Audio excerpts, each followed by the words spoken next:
But we need to make sure the economy actually works for people, delivering a higher wage, lower migration economy, not just shouting at foreigners from the White Cliffs and pretending that you can fix migration by withdrawing from a single treaty or changing a single bill, do you think actually that's what changing some the of your economy. party were doing previously, shouting at foreigners from the White Cliffs? I think what we need to do is we need to change the economy of the British people so that it works for the British people. And I think there's a really fundamental decision we need to make.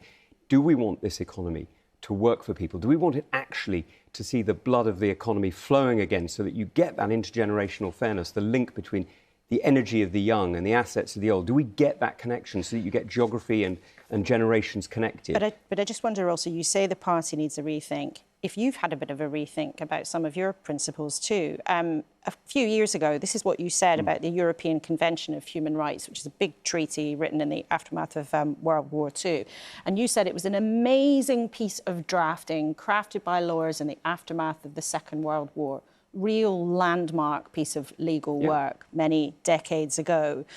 But in this leadership campaign, you've started saying that you might be willing to leave the convention, which some people on the right of your party want. What's changed? So, Laura, in 2013, before I wrote this, I was saying that we needed to change bits of it. We needed to opt out of bits of it, so-called derogation. It still stands. This was an extraordinary piece of legal work written in the aftermath of the fascist regime dominating the whole of Europe. And those lawyers did an enormous amount of brilliant work. But what's happened since then is 80 years of change.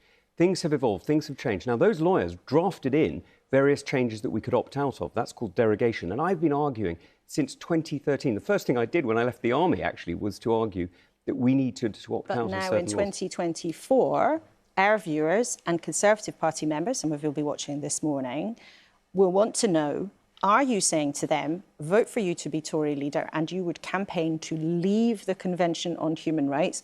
Or are you actually just flirting with that idea, as plenty Conservatives have done, and saying, well, maybe we might tweak it here or there? What are you actually saying? What I want to do is right now to derogate from certain aspects of the European Convention on Human Rights. To leave parts of it. To leave parts of it, which we can do now. The French do it, other countries do it in various different ways. The second thing is we need to reform it, because actually it's become dynamic, as so-called, since the 1970s and 80s, and it's changed. And if we really can't get the reforms, then we need to be prepared to leave. But prepared means actually doing the work in advance.